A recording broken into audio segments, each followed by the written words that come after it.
Hello, welcome to Excellentia hub. आज के इस वीडियो में हम ये जानने की कोशिश करेंगे कि क्यों दो नेगेटिव नंबर्स का मल्टीप्लिकेशन पॉजिटिव होता है या पॉजिटिव और नेगेटिव नंबर्स का मल्टीप्लिकेशन नेगेटिव हो जाता है।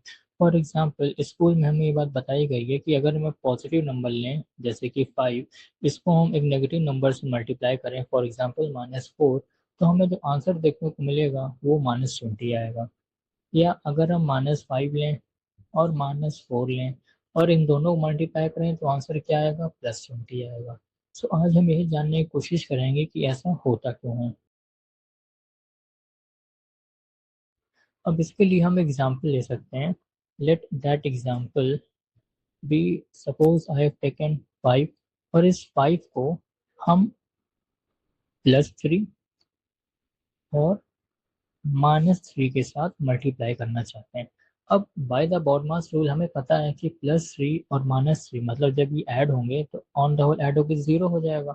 और 5 को जब 0 से मल्टीप्लाई करेंगे तो आंसर हमें क्या देखने को मिलेगा? 0 देखने को मिलेगा।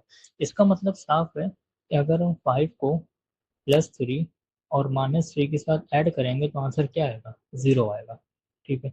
अब यहीं पे हम डिस्ट्रीब्यूटिव प्रॉपर्टी लगाते हैं। अब ये डिस्ट्रीब्यूटिव प्रॉपर्टी क्या है? आपने सुना होगा डिस्ट्रीब्यूटिव लॉ ऑफ मल्टीप्लिकेशन।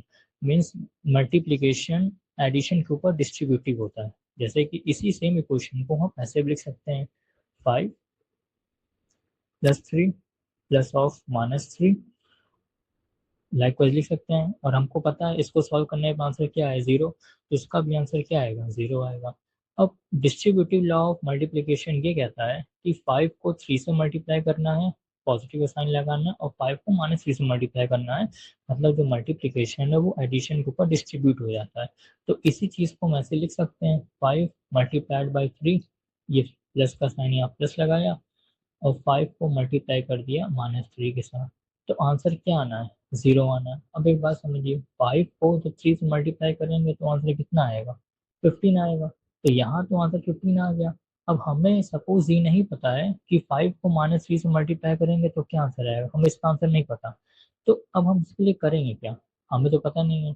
तो इसको एज इट इज रहने देते हैं और यहाँ इक्वल 0 लगा देते हैं। अब आप ये बताइए, 5 में हम कितना ऐड कर दें ताकि आंसर 0 आ जाए? मानी सी बात है, यहाँ -15 हमें लाना पड़ेगा, तभी आंसर क्या आएगा? 0 आएगा। इसका मतलब 5 को -3 को मल्टीप्लाई करने का आंसर क्या आएगा? -15 आएगा। अब इसका मतलब यहाँ से ये क्लियर हो गया कि अगर हम 5 को -3 से मल्टीप्लाई करेंगे तो आंसर हमेशा क्या आएगा? -15 आएगा।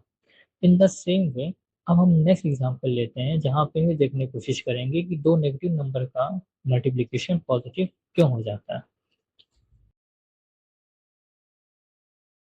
हमने अभी अभी देखा कि 5 को जब हमने -3 से मल्टीप्लाई किया तो आंसर हमें -15 देखने को मिला। तो लाइक वाइज 5 को अगर -4 से मल्टीप्लाई करेंगे तो आंसर क्या आएगा? -20 आएगा। अगर हम -5 को 5 से मल्टीप्लाई करें तो आंसर क्या आएगा? -25 आएगा। अब यहाँ पे हम ये देखने की कोशिश करेंगे कि दो नेगेटिव नंबर को जब हम मल्टीप्लाई करेंगे तब आंसर क्या आएगा, मतलब तब आंसर पॉजिटिव कैसे आएगा। चलिए उसको देख लेते हैं। तो उसके लिए हम यहाँ पे एग्जांपल ले लेते हैं, -5 +3 प्लस ऑफ -3 इक्वल्स टू 0। अब हमने यहाँ पे इसका आंसर 0 क्यों लिखा? क्योंकि यहाँ से साफ पता चल रहा है कि यहाँ हमारे पास +3 है, यहाँ हमारे पास -3 है। सो +3 -3 जिसको कैंसिल आउट कर देंगे और आंसर हमें क्या देखने को मिलेगा? 0 देखने को मिलेगा। तो यहाँ से एक चीज़ तो क्लियर हो गई कि अगर हम -5 को 0 से मल्टीप्लाई करेंगे तो आंसर क्या मिलेगा? 0 देखने को मिलेगा। अब यहाँ पे हम डिस्ट्रीब्यूटिव लॉ लगाते हैं। डिस्ट्रीब्यूटिव लॉ जैसे कि पहले वाले एग्जाम्पल में लगाया था, यहाँ भी लगाएंगे डिस्ट्रीब्यूटिव लॉ।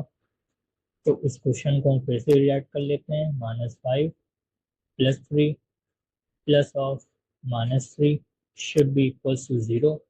अब -5 को +3 से मल्टीप्लाई करेंगे, प्लस -5 को -3 से मल्टीप्लाई करेंगे,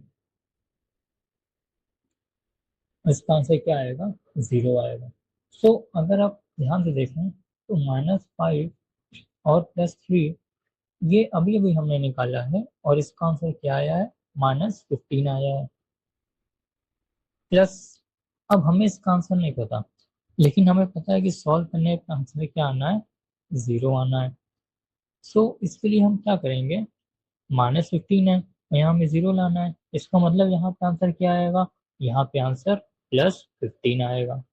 सो एक बात तो यहाँ पे क्लियर हो गई कि दो नेगेटिव नंबर का मल्टीप्लिकेशन क्या होगा, पॉजिटिव होगा। सो इन द सेम वे हम ये कह सकते हैं कि -5 इंटू -4 का आंसर क्या आएगा, +20 आएगा। -5 और -6 का आंसर क्या आएगा, +30 आएगा। तो इसी सेम कॉन्सेप्ट से हमें ये बात समझ में आ गई क्यों नेगेटिव नंबर को जब हम नेगेटिव नंबर से मल्टीप्लाई करते हैं तो आंसर हमें क्या देखने को मिलता है, पॉजिटिव देखने को मिलता है।